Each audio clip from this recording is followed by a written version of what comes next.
Hello, legends and super legends. Welcome to Veloharmony. Heading out today. It's Sunday. We're doing a ride today on Sunday. I had a crazy week. Didn't really ride yesterday. Too much going on. Dealing with juggling a lot of different issues with some of my clients. I'm hooking up with Paul. Paul also had to travel to see, I think, his son in Waco, who's in college. It's about a 3-hour drive one way, so he got back pretty late. Alan also is joining us, so we got 3 guys in the group today. And it should be pretty interesting. I'll try to take some clips for you guys. Other than that, I hope you got a chance to get some miles in yesterday. If you didn't, today's Sunday, get out there, get your miles in, and go ahead and get ready.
Good morning, legends, super legends.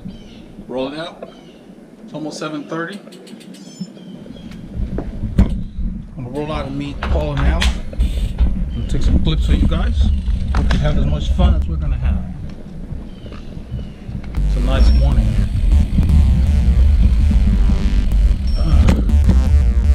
It's our first humid day since Harvey.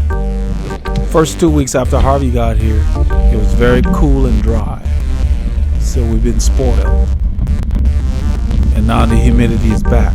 So it's very warm. It feels warmer. It's warmer than 19C. Probably just I got out of the house and the Garmin has the temperature from inside.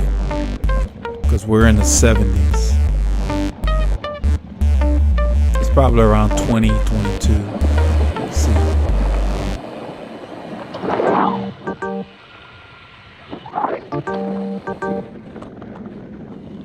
I'm speeding it up here just a little bit.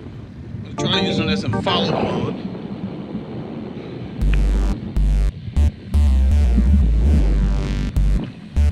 There we go.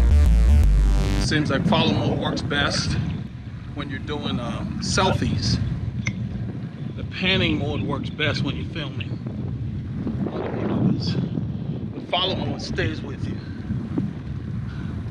So I noticed that my head had been cut off in some of the pictures in the past. So I've been playing with this stuff. I'm not sure how my body's gonna react. I only rode one day this week, which was Wednesday, for a couple of hours. So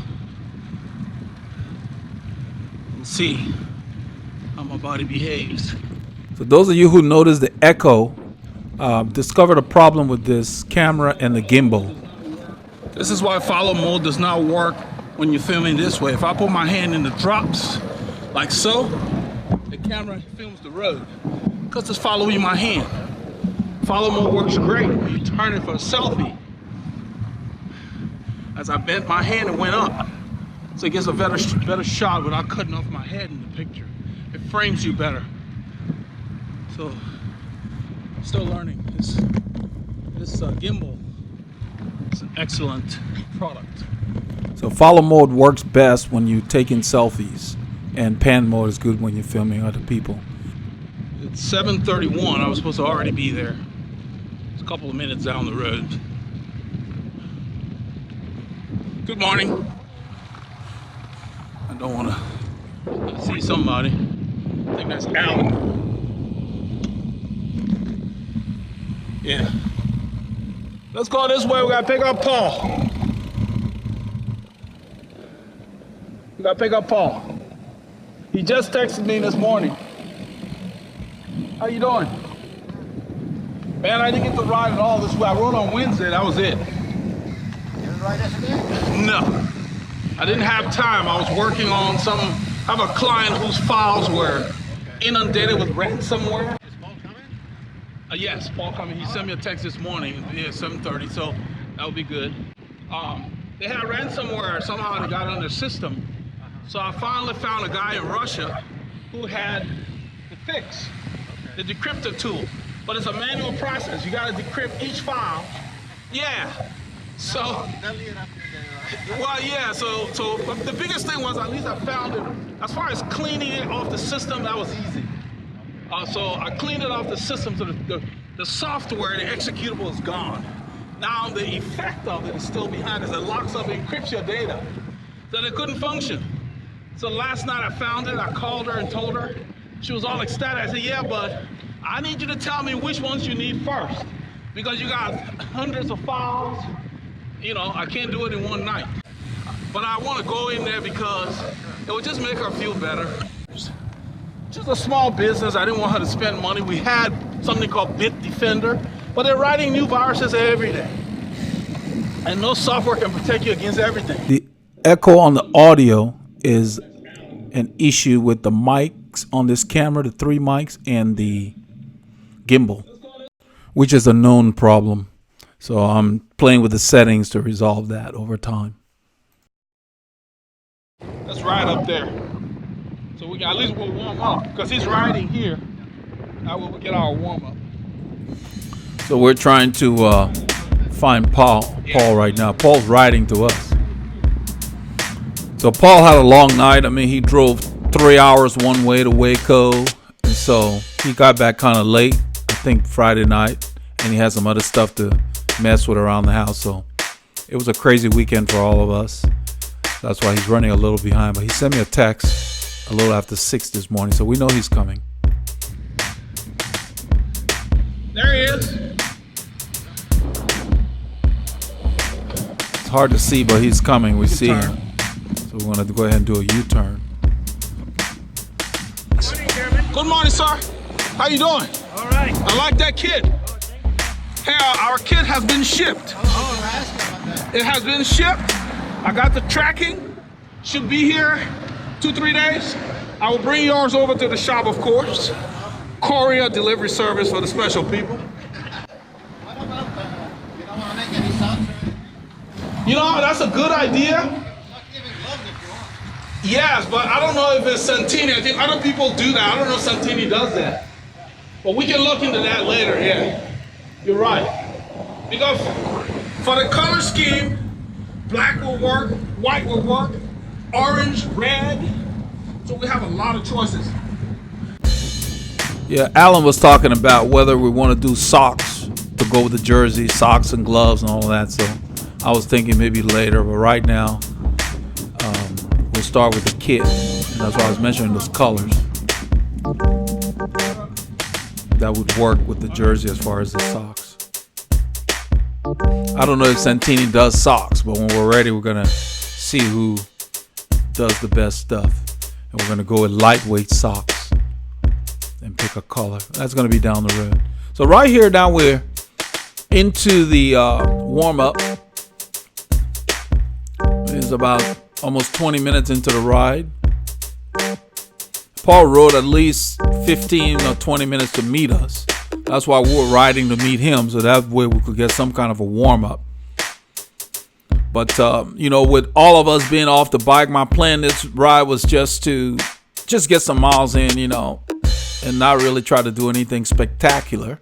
But you know how that goes. You get with the boys and things don't always go according to plan.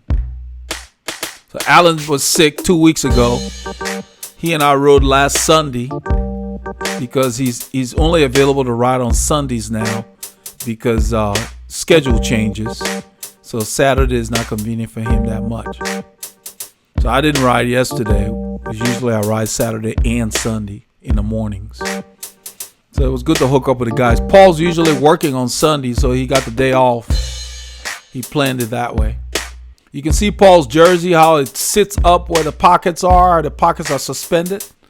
That's what makes it comfortable when you put stuff in your pocket. When you get these kind of jerseys that are cut the right way, nothing moves. You can see that. Nothing moves. Somebody had asked whether it was comfortable. I think it was Cal Cycling. Whether it was comfortable to have stuff in the pockets. When your kit fits you, yes, it's very comfortable. You can see nothing in that pocket's moving. And it's suspended right on the upper part of your hip.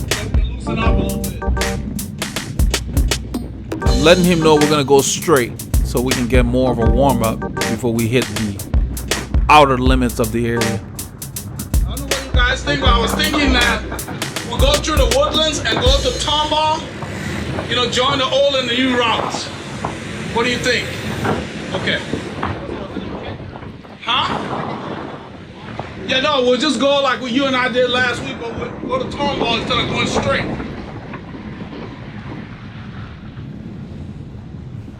I was basically just chatting with the boys on what the plan would be, and that's kind of what you want to do with your group.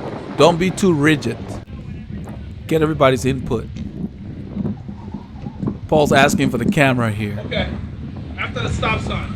And because there's a car coming, I told him that after we get through the intersection coming up, I would give it to him. There's that car. I like it better than the Castelli.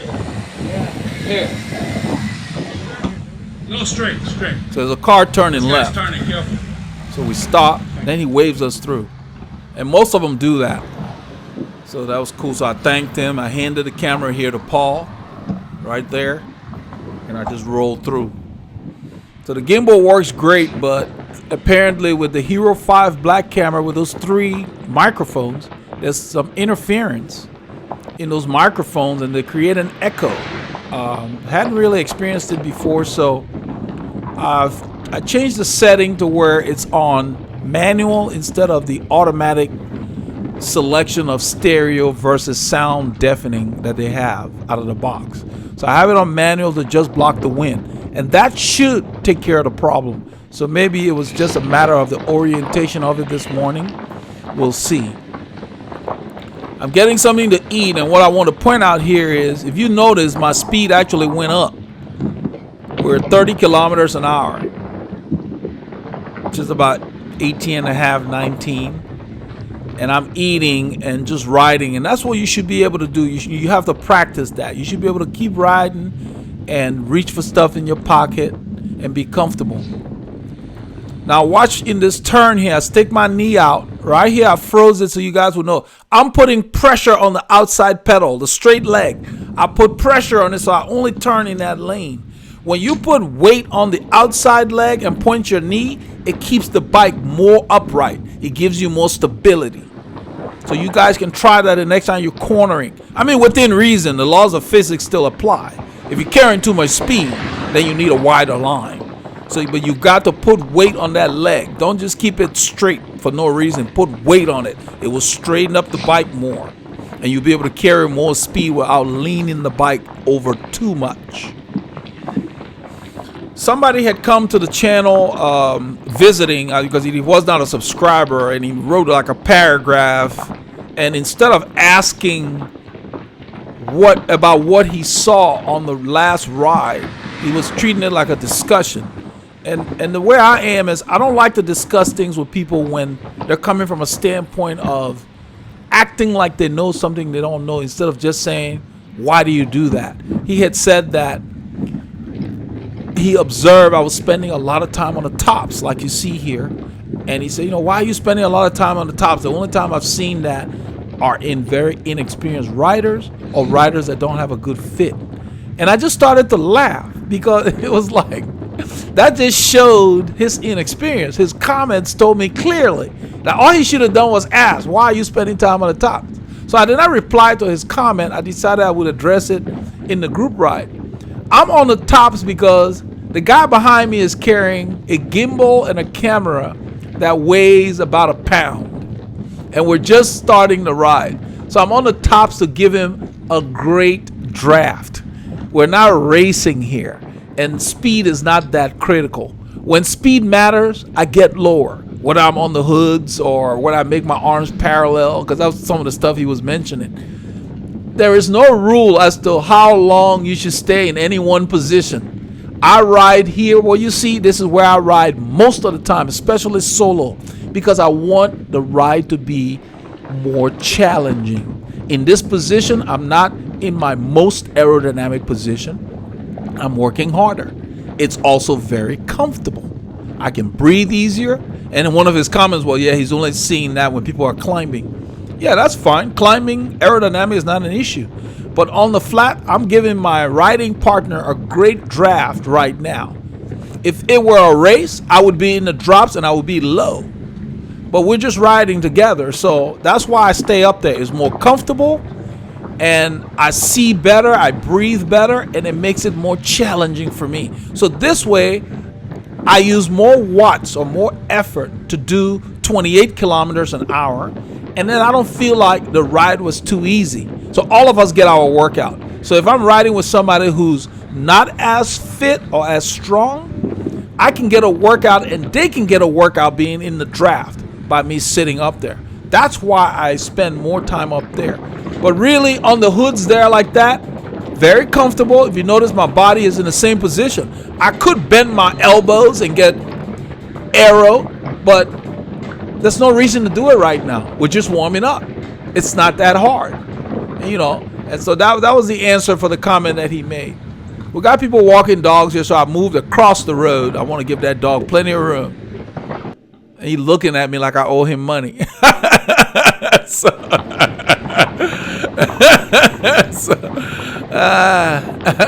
And something about dogs, they just love bicycles. I think it's just the sound of the chain. I think they hear it before we even get to them. You know. But he looked like a friendly little fella. And so that's what I wanted to explain there. It's that you ride any position that's comfortable for you, but if you're not able to ever get in the drops, then that says your fit is off. I mean, you guys saw the ride when I was pulling, coming back from out of town into the wind. I was in the drops. When it's necessary, I get in the drops. But most of the time, that's where I ride, the hoods or the tops. It's more comfortable, I'm more upright. I catch more wind, so it makes the workout harder for me because it's a workout.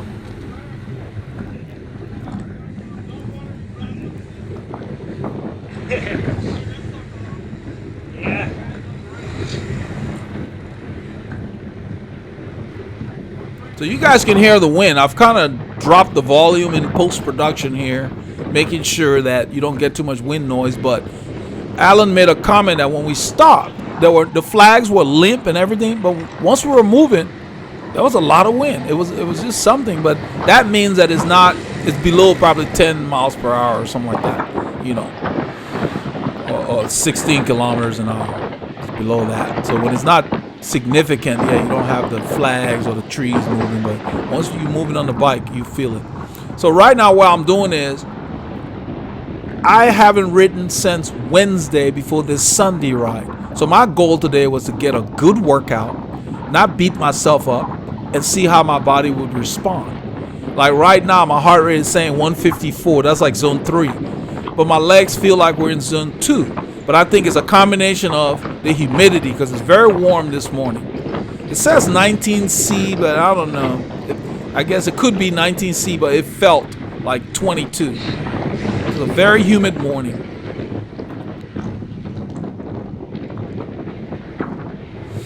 And of course, you guys notice I'm wearing, I look for socks that match this jersey. My daughter bought that for me for Father's Day. And it's a close enough color to where it went with it, but it really stands out. Just picking out of one color or most of the jersey just looks good. You know, I prefer to wear black shorts. It just makes sense. I've had white shorts, and actually they were made by Assos. And the issue with the white shorts was the seat got black because I guess my saddle's black leather. And then if you fix a flat or you do anything and you touch those white shorts, you get grease all over it. And guess what? The grease is black. They're just wearing as practical. And then sometimes if they got wet or if you sweat a lot, they literally became almost see-through. So it was a little, revealing at times. I didn't care for that. So needless to say, I put them on eBay and somebody snatched them up. So I stick with black shorts. I don't mind the ones that have a little bit of color in them, but it needs to be mostly black. They just work. Just like I do the black tape, same reason. I've had the yellow tape, white tape. They don't stay clean. So, but my tape's not dirty. Even though it's black, I wipe them down after every ride because I have leather tape on the bike, made by Brooks, and they seem to last so long. They last for years. They wear really well. But black tape is just more practical. They don't have a lot of padding because they're leather, but I don't need it. I don't put a lot of weight on my bars. I don't believe you need a lot of padding on the bars unless you have a situation to where you have an injury or something that you're trying to protect your hand from. So Alan takes the lead here. You can see we're just kind of moderately moving, 31 kilometers an hour. The ride ends up being a more challenging ride. We had to stop twice because of the humidity. We ran out of water quicker than we expected, so we just made an extra stop just to fill up and go, and that's what you have to do. So when Alan got down to his last bottle, he mentioned that he was on his last bottle about halfway or so we stopped. I'd much rather have more than I need than the other way around. That's the way you have to look at it.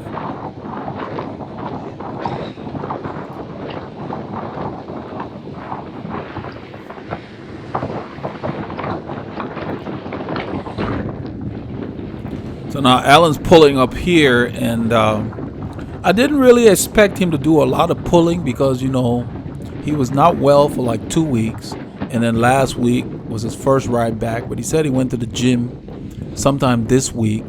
But I still expected him to just maybe sit in a little more. But hey, I'd take the draft whenever possible because really we all had crazy weeks. With Paul doing all that driving and, it's something about just being in the car for hours just wears you out.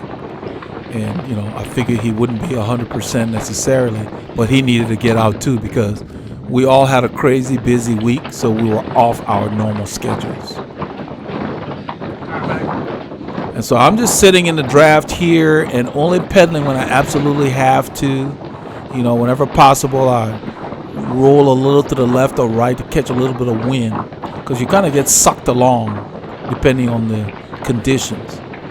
Right here, the road goes up slightly.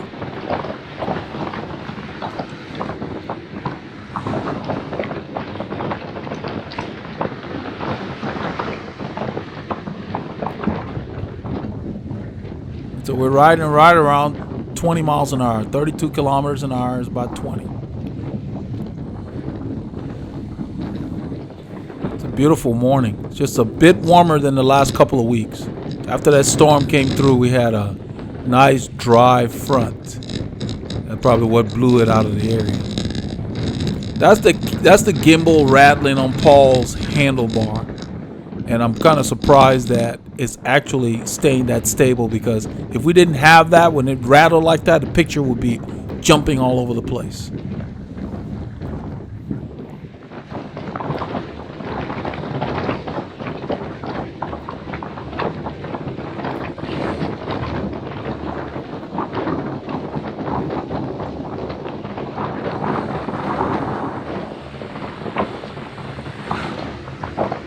So about a half hour or so into the ride, I always readjust my shoes. I try as much as possible to keep them a little loose when I start because once my foot settles in the shoe after that half hour, I'm usually good. So I was just adjusting the strap there. There's something about exercising, you get that blood flowing and your foot swells just a tad. Probably the same impact that occurs when you've been on your feet all day and you You like we're growing up, it said buy your shoes in the afternoon. Whereas in the morning, your feet are necessarily smaller, I guess. They shrink a bit. So right here, Alan pulls off. He didn't have to say anything. I could tell by the fact that he rolled a little to the left and kept his speed about the same. So right here, this goes up a little bit. It's not registering yet. It says 1%, but you feel it before this thing shows it. And so I just kept the effort the same. I was a little surprised that my heart rate was 162, but with the weather the way it is, I figured that was the reason, because I did not feel like I was at the bottom of zone 4. It felt like top of zone 2 to zone 3 as far as my legs. So I guess the positive about being off as many days, I had fresh legs today.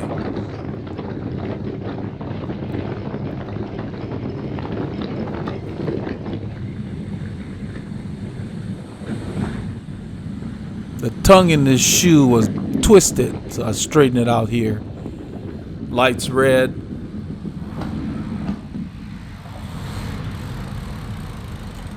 And of course, I did not forget to unclip. Actually, I didn't unclip. I was talking about referencing the video that I made. We had a lady named Lori that rode with us one day, was trying to do a track stand at a light and ended up falling. And she was laughing about it, and I was like, you don't want to practice on this hard surface. So we all kind of laughed about it. But since that one time I talked about when I was getting into cycling where I toppled over, I never forget to unclip. It's pretty embarrassing. You're more embarrassed than hurt when that happens. So right here, I'm just kind of rolling with the same effort. There was a little bit of a rise there. I didn't want to shift, so I just stood up and kind of kept the gear rolling.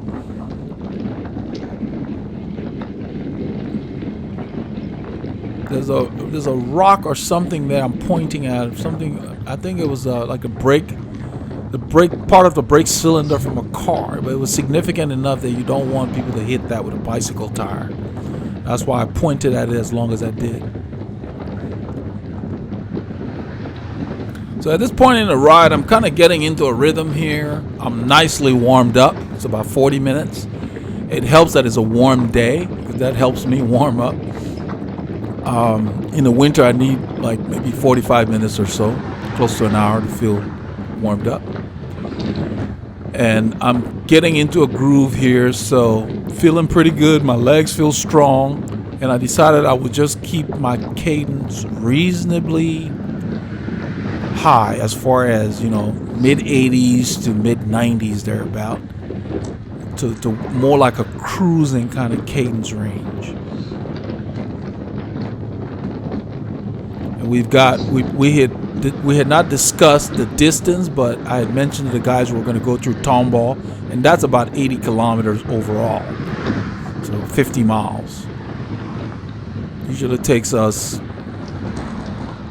2 hours 50 thereabouts, 2 hours 45. That's about what we used up on this ride.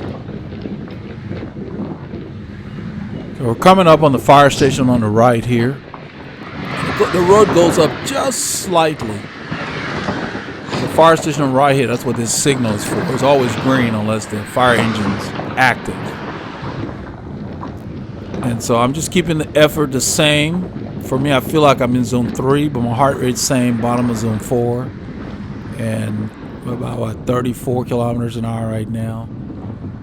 I really don't look at the speed that much. It's more of kind of a feel as to what effort we were doing. I kind of gauge it based on the last person that was pulling. So when Alan was pulling, that's kind of what it felt like. So when you get to the front, it's a little harder than when you're in the draft.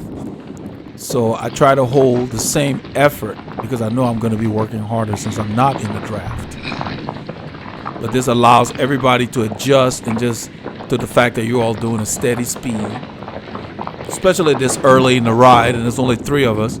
So the best amount of riders, in my opinion, is what I've been taught, is anywhere between 3 to 5 sharing the work, so that you work enough and you also rest enough.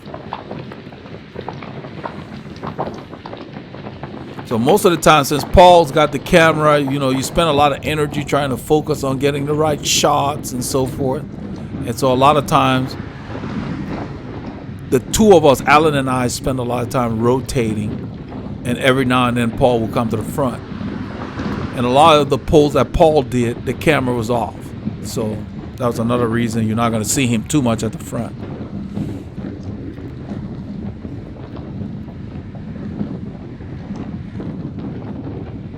So this road went up a little bit. I just stayed in the same gear, and my cadence went down maybe 8 or 9 RPMs.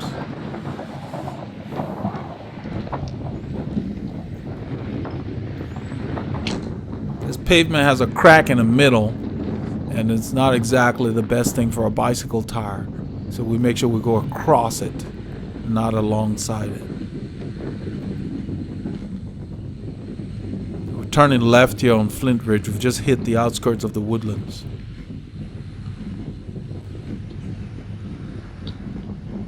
There was a cyclist going through the light that was late for the other side, and so our light changed. There he is on the right. And the driver was waiting for him to get through the intersection.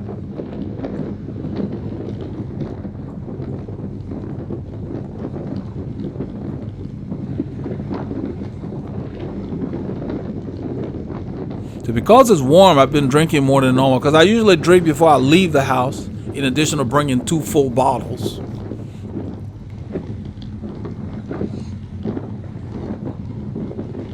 I drink about every 10 to 15 minutes, and then I eat about every 25 to 30 minutes. I eat something, depending on how hard the ride is. The faster the ride, I use a gel. I have a gel in my pocket on this ride. I always have at least 1 gel, because there are times when I just don't feel like eating solids. There's a dead cat, I think, on the road there.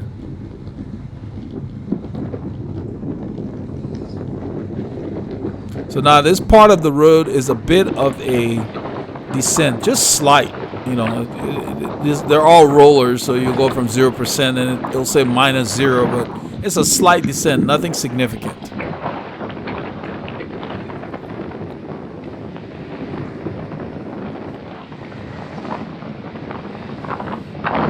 So Alan had been pulling, so right now he's taking a break on the back.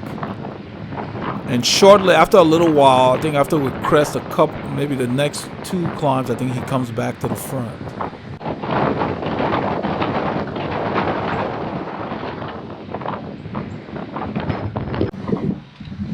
So right about here, we hit the first climb. It gets to about 4%. It says 5 over there, so 5%. And I decided to just stand and keep my gear rolling. I think I'm in a 53.19 or something like that. I decided to just stand and work my legs. Now, it's not easy or anything, but after being off the bike for a while, it just felt better for me to work my legs. So my legs are very fresh, and I felt like I wanted to make them tired, because I knew that I would be busy the coming week and wouldn't get to ride as much. I figured I'm going to make them work hard. That's why I stood up in that good sized gear. It's not a very big gear. It's a good sized gear. And so on the descent here, I just picked up the cadence a little more.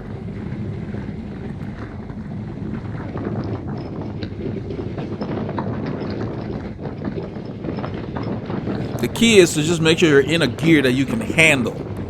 You know, the 53.19, I think, is about a 75-inch gear, so it's fairly reasonable. So right here, Alan comes to the front, and so I just picked up his wheel right there.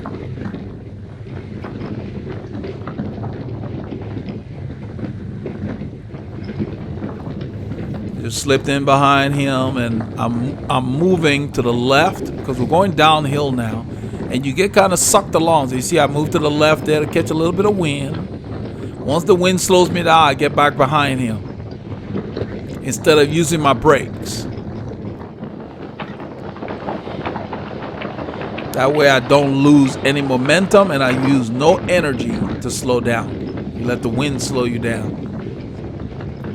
So right about here, we start to go up this grade, and if you watch the speed, we're going up a climb well over 20 miles an hour, and this climb is about 2 to 3%, I'm guessing. Granted, it's short, but that's a nice pace. So we're turning right at the intersection on John Cooper School Road.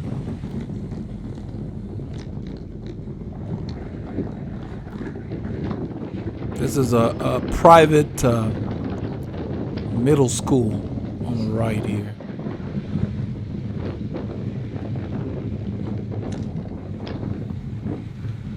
So I decided to stand again. I did not want to shift. I'm in the same gear. It's about almost a 1% grade here.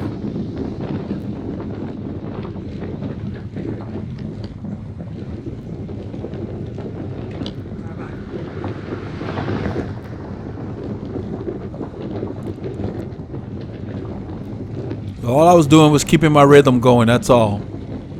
We got a light up there, a red light.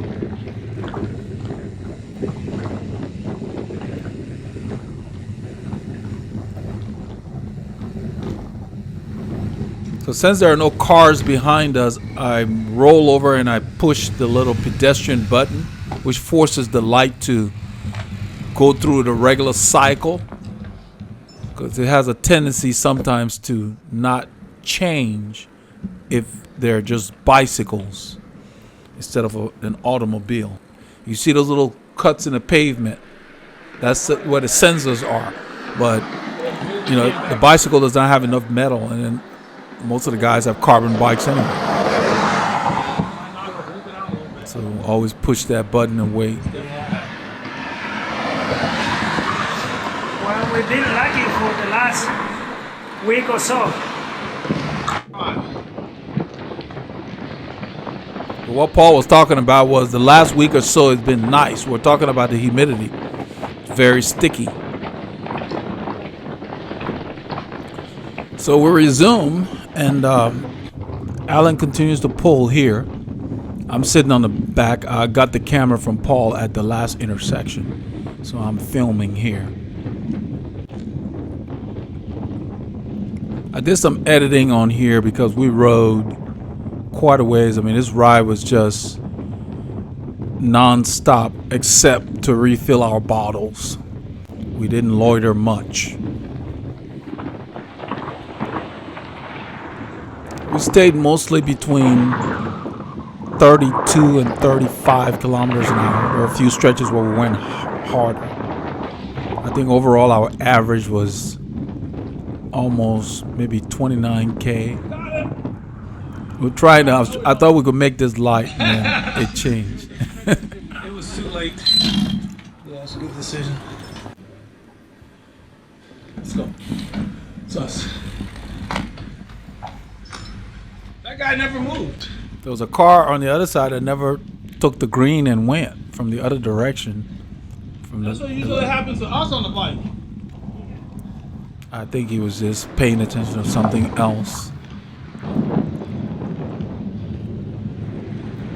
I find out when you're doing a selfie, Yeah, it's better to do follow me mode yeah, so the camera comes off, you know what I mean? yeah. Or it cuts your head off. Just trying to figure out the gimbal. So I hand the camera over here to Paul.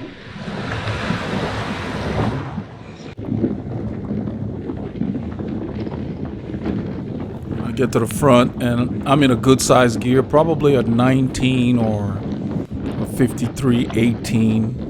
This wheel I'm using has an 18 on there. It's an 11-speed 1225, so I've got an 18 cog, which is a good mid-range gear. It's probably about a 78, 79-inch gear. Just holding a steady tempo. I'm in the top of zone 3 according to the heart rate, but for me, it feels more like zone 2, top of zone 2. Just steady. This is the guy that we saw there at the beginning, isn't it? Yeah, there's a rider Paul talking about. He thinks it's somebody No, we saw. maybe not. I didn't remember him. They have the same style, body style in the bike, sitting up straight. And most of this area is up and down, so most of the time I'm on the tops. That's why I spend most of the time on the tops in this area, because it's up and down. Right now we're going up. It doesn't register, but it's a drag. It's a grade. And since I plan to just make my legs work, I didn't do much shifting. You can see my cadence is going anywhere from 75 to 80 something. I can spin it faster when I need to, but with the grade, I just, instead of downshifting, I just make my legs work, almost like weight training. So Alan comes by, and I lift my pace a little bit. You see my cadence go up about 5 RPMs there. Up to like, 10 RPMs. So I'm sitting right below 90. So that's the key. Whatever gear you're in, you should be able to turn it harder if you need to. You come to a hill, you shouldn't always have to downshift unless it's a major grade. I'm adjusting my helmet there. I like my helmet snug, but sometimes when I'm riding, it gets a little too tight, so I loosen it a little bit because I like to feel the wind through the vents on my head. So when it's too tight, sometimes you don't really feel it flowing through the brow pad. Keep it snug but not tight. Same thing with the strap. I set it up to where I can pull one finger through. So here Alan checks, it's clear. These are 4-way stop signs in the neighborhood, so it's not busy. We just check. If nobody's coming, we just go ahead and roll, but we're always prepared to stop if necessary. So down here, we're going downhill. You can see the speed picks up to like 40 kilometers an hour. And I did not shift. I just increased my cadence. So I'm in the triple digits here. And this is what I'm talking about. So Alan picked up the pace a little bit. And so I decided I would stay in the same gear and just rev it up. Because once you start to go fast, it's better to keep a high cadence so you can react to changes in speed.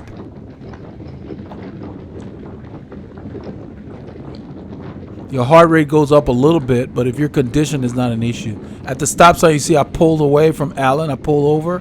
It's always good to give the rider room just in case he has to stop. So now I accelerate back. He had a better view through that intersection, so he saw there was nothing. I had to make sure because I'm more concerned about the rider behind me. So when he slows down here, I just roll through. Paul gets on my wheel, and we just keep the speed going.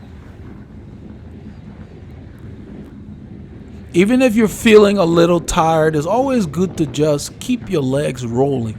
You know, if you have to downshift, you downshift. I'd much rather keep my legs rolling than to stop pedaling completely. It's almost like you got to start all over, lose all that momentum and all of that. So I just like to keep my legs going.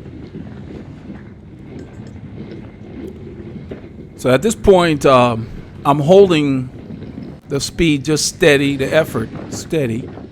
I'm in zone 4. Well, my heart rate's in zone 4. My legs feel like we're in zone 3. Because all the days off, my legs are very fresh today.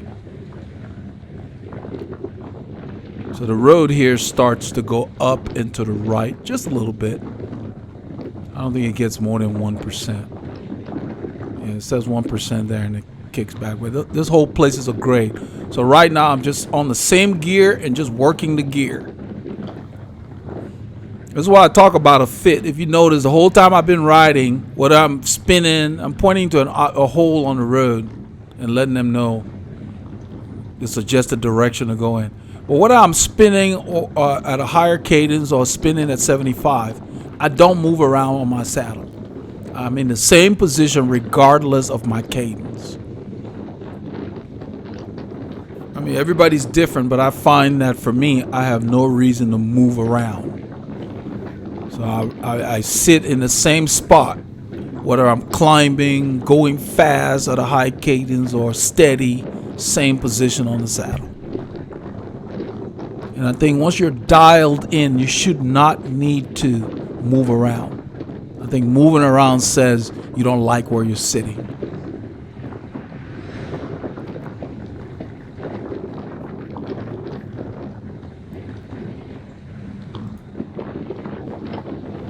It doesn't mean that moving around is something bad. It's just all I'm saying is that when you're dialed in, you shouldn't need to.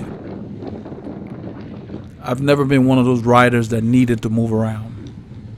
I like to be anchored in the saddle and work. So we turn left here. It says branch crossing. I checked, it was clear, there was nothing coming. I think Alan pulls through here and takes the lead. It's a very humid morning. If you look at my jersey, the upper part looks a little darker than the pockets with all the perspiration. The jersey breathes very well. It's a very humid morning. So even though it says 20 C, it feels at least 5 degrees warmer. It feels like 25 C.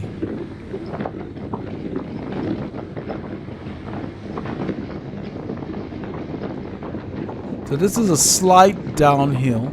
It says -0. It's slight downhill. And then it levels off about here. It's basically flat. Yep, flat. You get to where you ride these roads enough, or you ride enough, you can tell because you feel it when the grade kicks in or the wind kicks in. And all I do is I relax and just focus on the task at hand and make sure that I'm in a gear I can handle. Because all the grade and the wind will do is slow your speed down. You just have to focus on what effort you want to maintain.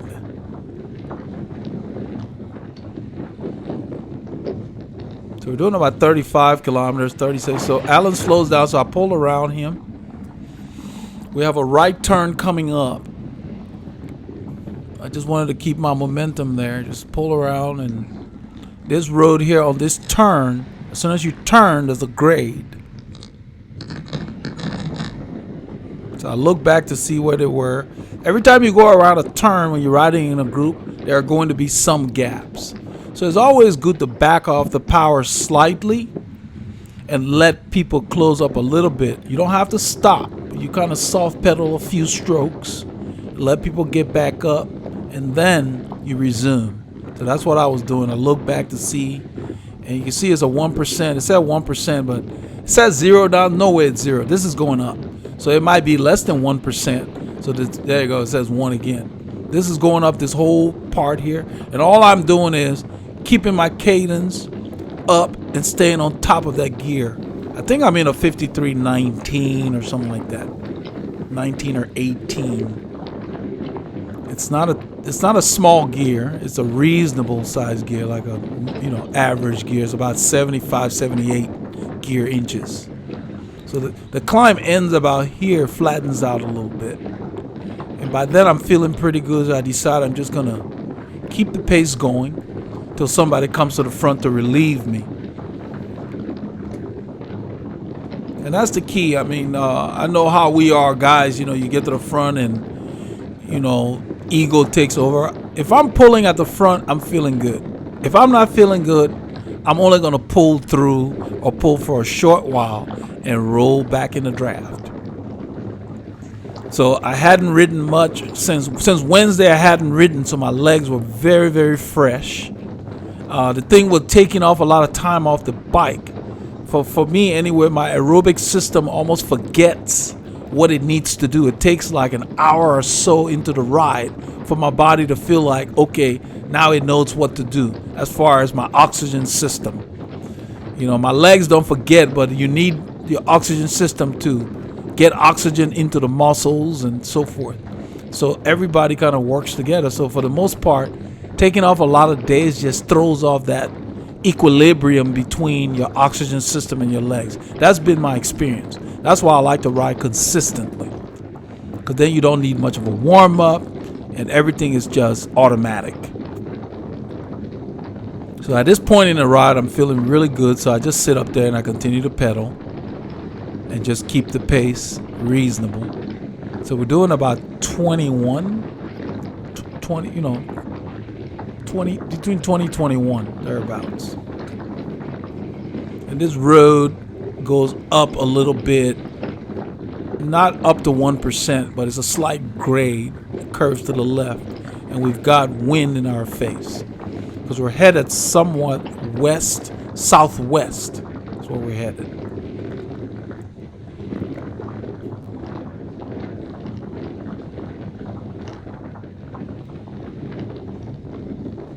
This is what I talk about. If you watch how I sit on my bike, I made the comment on one of my earlier videos about sitting in the saddle as opposed to on the saddle. And what that reference is, I'm actually sitting in the curved area of the saddle, not on the back lip. The back lip is just there for you to brace against, but you actually put your sit bones inside the curve of the saddle. If you look how that saddle mates with my underside, that's the key to getting yourself comfortable on the bike. Because even though I got my fit perfect, when I get up sometimes, the shorts might move around, and so I would wiggle myself back into place. But I don't need to do that too much because my saddle's in the spot it needs to be in. And that's really why I like shorts with very long legs, because I can pull them down. And especially these shorts I'm wearing, these are made by Assos. They really hold their position very well. The band on the legs are very good, and so they stay in place. So Alan comes and he gets to the front, so I lift my pace a little bit.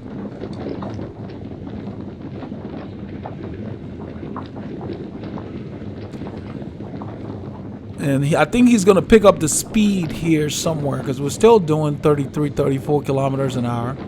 But here, every time he picked up the speed, what I did was I kept upshifting, and I kept my cadence in the 80s. I did not increase my cadence. I wanted my legs to work harder. So I really was not taxing my oxygen system very much.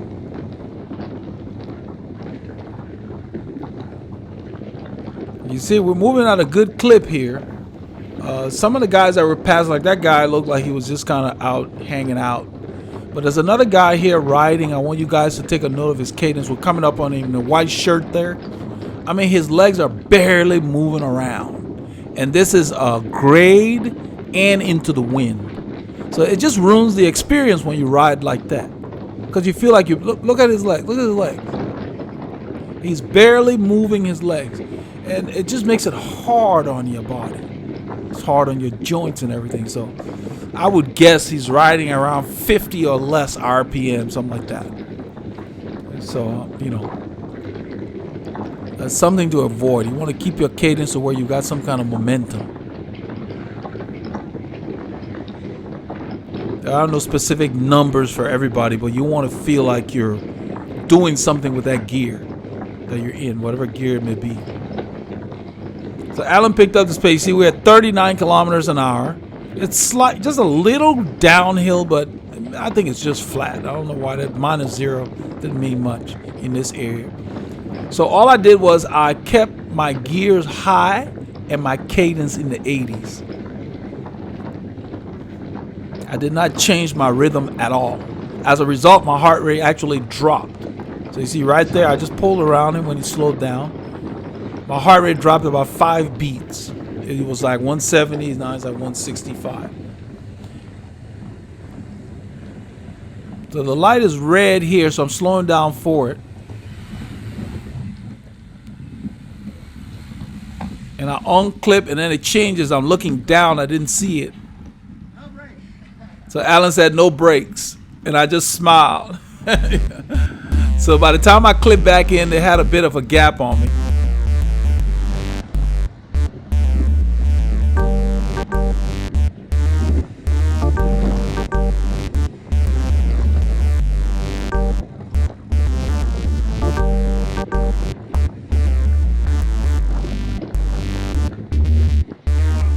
So I was gonna go to the front, then Paul called me to give me the camera.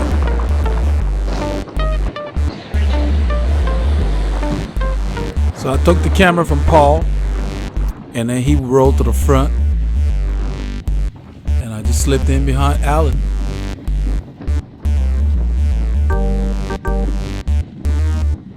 So you can see how much quieter it is back here. We're going into the wind, and I'm behind Alan, and the draft has just dropped the wind noise significantly. And you can see my heart rate has now dropped well below 160.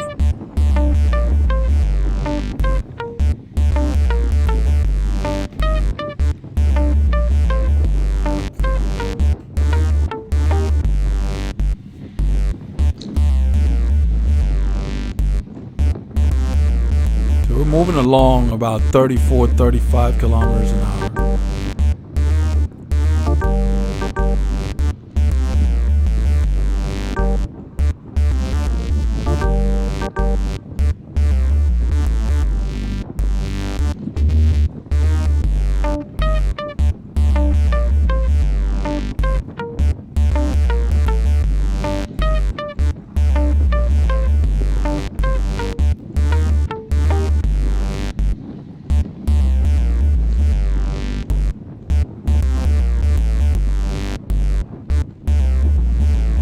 see how quiet it continues to be back here.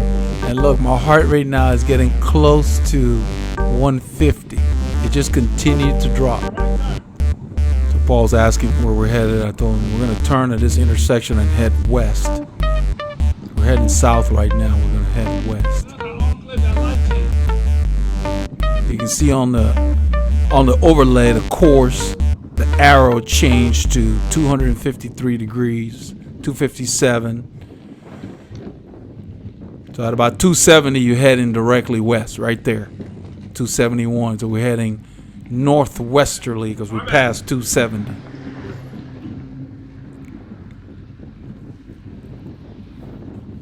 So the wind now is coming from our left. And right now I'm just focused on getting a good shot. I got the camera suspended. I want to make sure I get Paul in the picture. I'm moving to the left.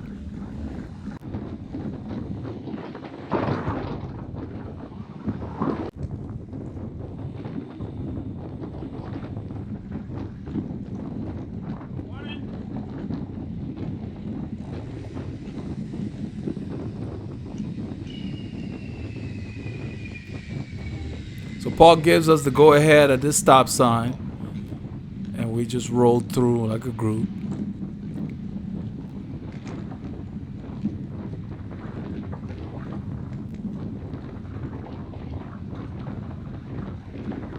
So he backed off the power a little bit because we got a little separated at that intersection.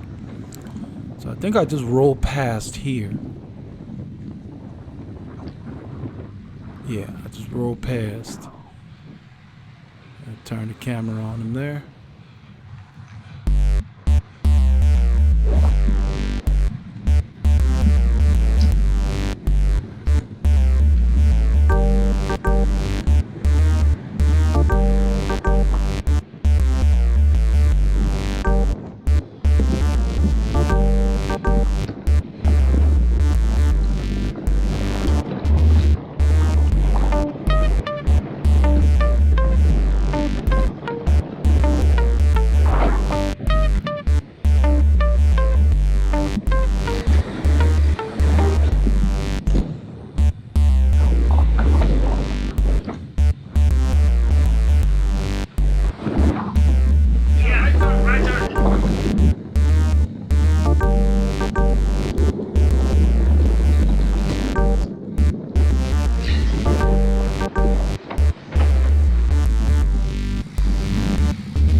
This hit to stop. It's coming up pretty I fast. think we're gonna do like 30 miles. It's gonna be cool. So maybe I have another 5 miles, 30 miles. You wanna say?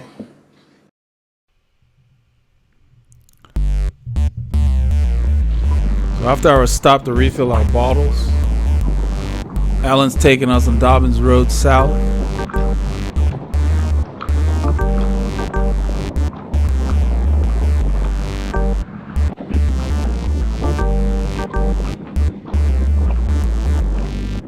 Some of the people back here were affected by the flood, and I don't think Alan has been here since it flooded.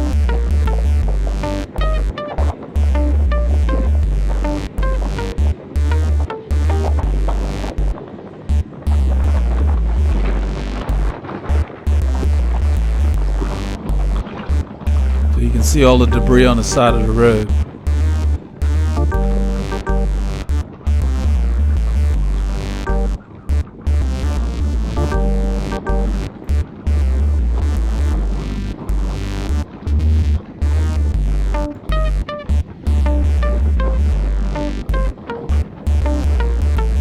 See the debris on the opposite side of the road, so it affected a lot of people.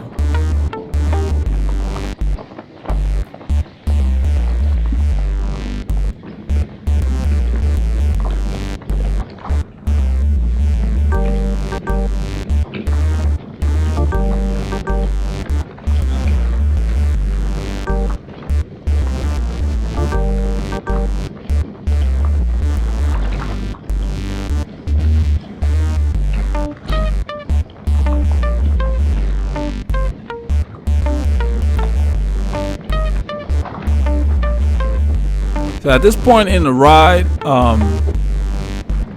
we're debating whether we're going to either go straight over the bridge, I think, or go right to Tomball. I had suggested that we go right, and I think we had decided at this point to go on to Tomball. But with the weather the way it was, it just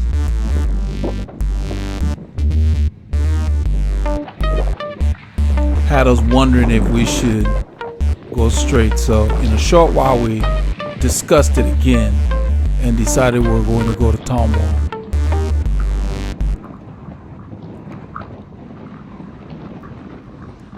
So right here, this is 2978. We're going to head south.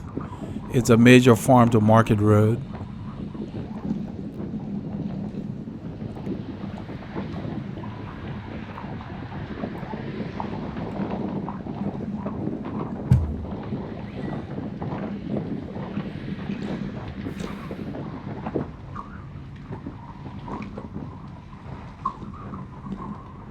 So right here, I think I came by Alan here to take the lead.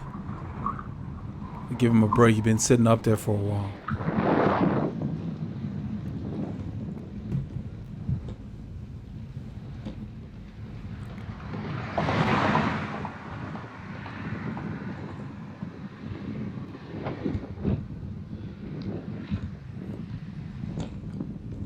Parts of this shoulder has a lot of debris. And so what I usually like to do is stand. So, you know, we got through, and you see Paul took the lead here. I'm on the back. We're coming up to the bridge. I think this is what we're talking about.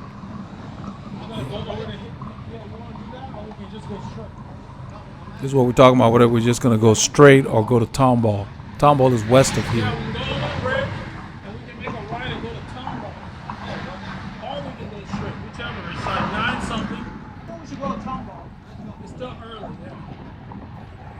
So we decided we're going to go to Tomball. It was still early. It's like 9 something in the morning.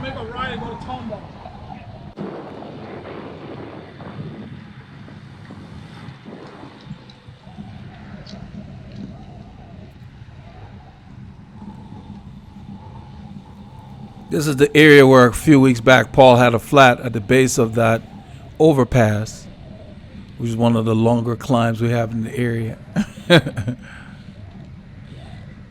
This light is not very long. It usually favors this highway.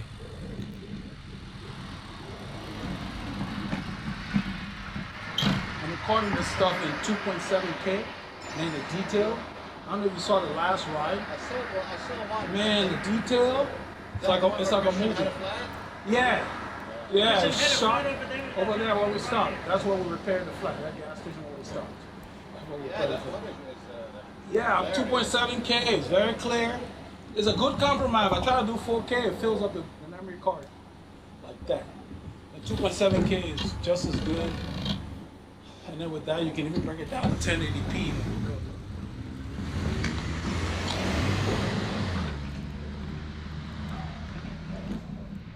The overlay doesn't do this climb justice because it actually gets to like 5%, maybe 5.5%.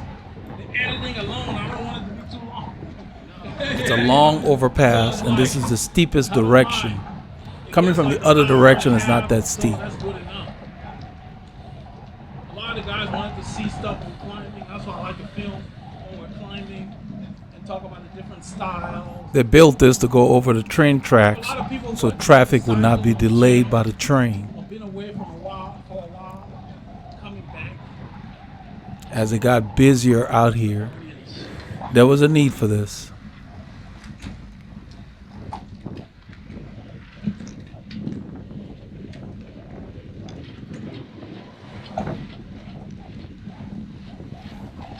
And we're climbing this fairly easily. You know, we're taking it easy here. It's a steady effort.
come down and basically head north on this little road here, and then we turn left to go west towards Tomball, Texas.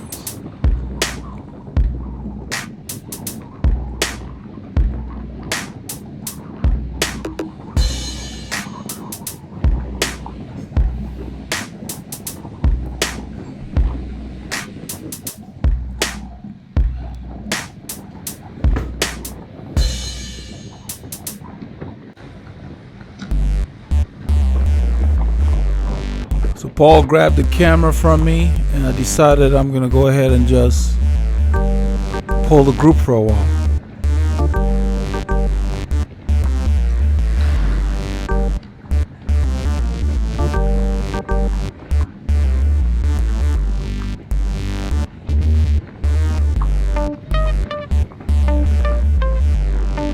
And the wind is coming from our left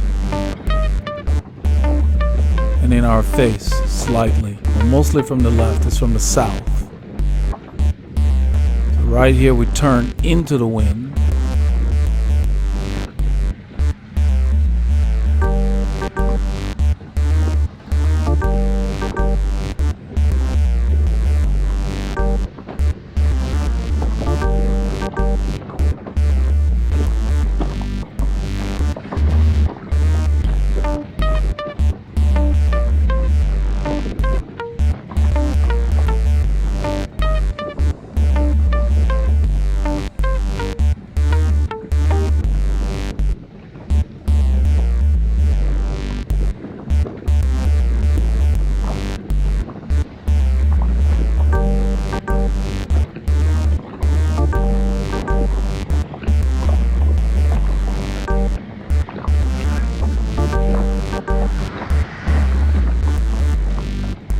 I'm trying to stay just slightly to the left of that line to just give these guys a little bit of room without using up the whole lane, since I know the wind's coming from the left.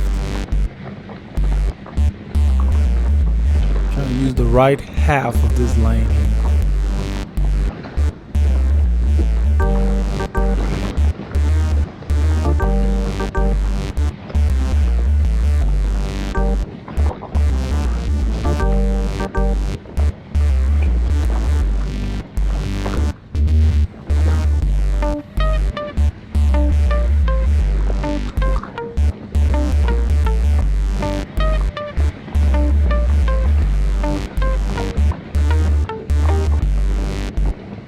And since it's windy, I'm staying in the mid 80s with my cadence and treating it like a climb.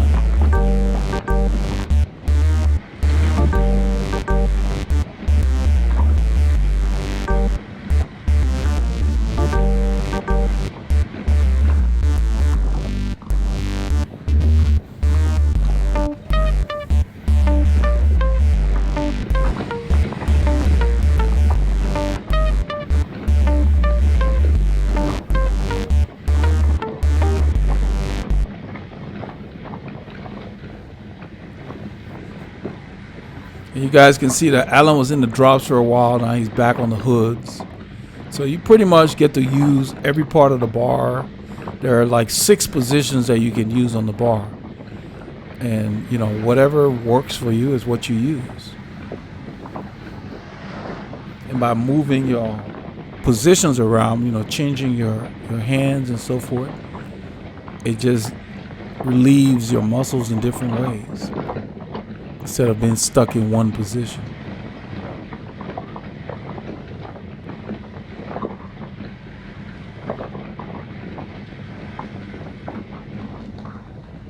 When I'm on the tops, I don't put a lot of weight on the bars. My legs are carrying the load right now, especially going into this wind. You can see my cadence has dropped below 80.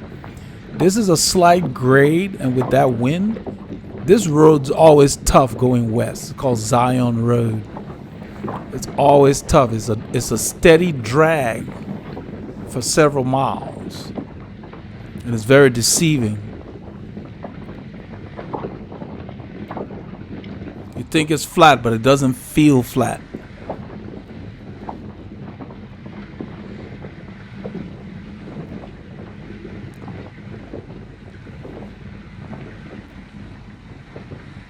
So I plan to not shift, and I just wanted my legs to work hard and keep the speed, keep the effort up. So we get here, I see that blue truck, letting them know, and the driver waves us through.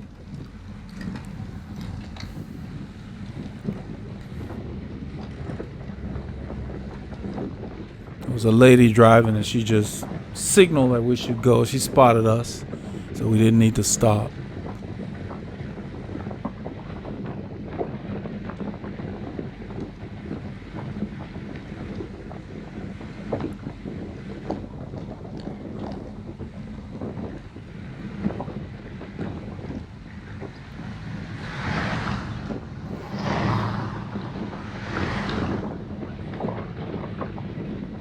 The road is a bit narrow, so I don't want to be too far on the left, but I definitely don't want to be on the white line because the wind's coming from our left.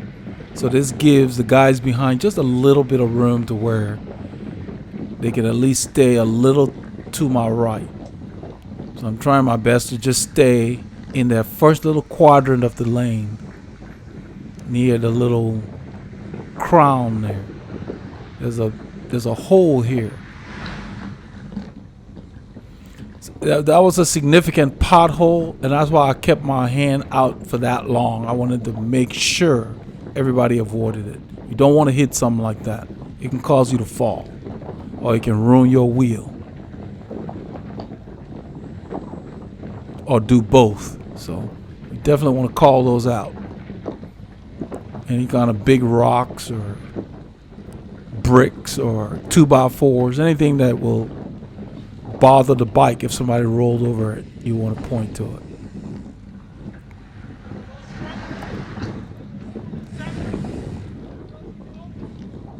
This road at the highway ahead had been closed, and so I was telling them we should check it out to see if it's open because there's a school there, and I think by now it should be open. It was closed all summer. Passed through there, man. It still looks like there is a lot of construction going on. All right. So Paul said there was a lot of construction. I told him, let's just check it out and see. I suspected they had to open it because that's the only way to enter. There's a school called Lone Star College, and that was the only way to enter. So at this point of the ride, we're winding it down. You know, the effort to get us through the wind and everything. I mean, we've been pretty steady. So the ride has just been really, really good and just a high quality ride.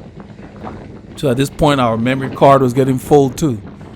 So I don't want to bring more than one memory card because then you end up with 3 hours of footage, and it's just so we have to. What we've been doing is being selective as to which sections of the ride we film to make sure that it's a teaching moment for the channel. So.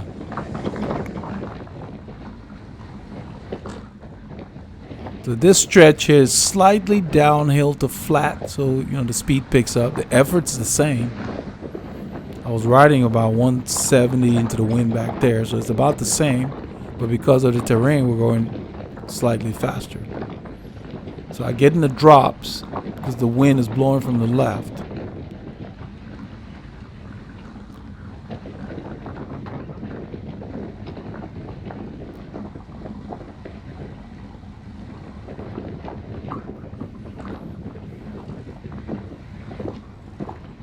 I'm just keeping the effort very steady.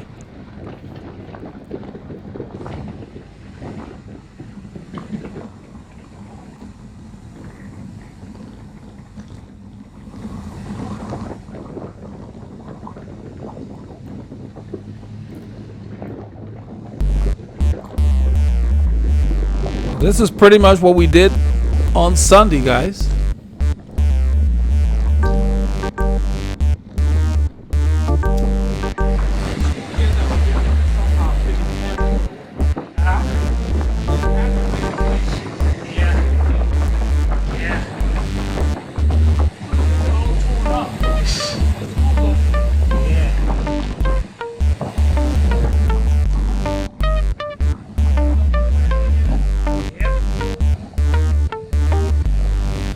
Well, I hope you guys got a chance to get some miles in. Sorry for the delay in getting this out this week. It was an unusual week, so Didn't get to ride till Sunday, and then getting everything produced took a while.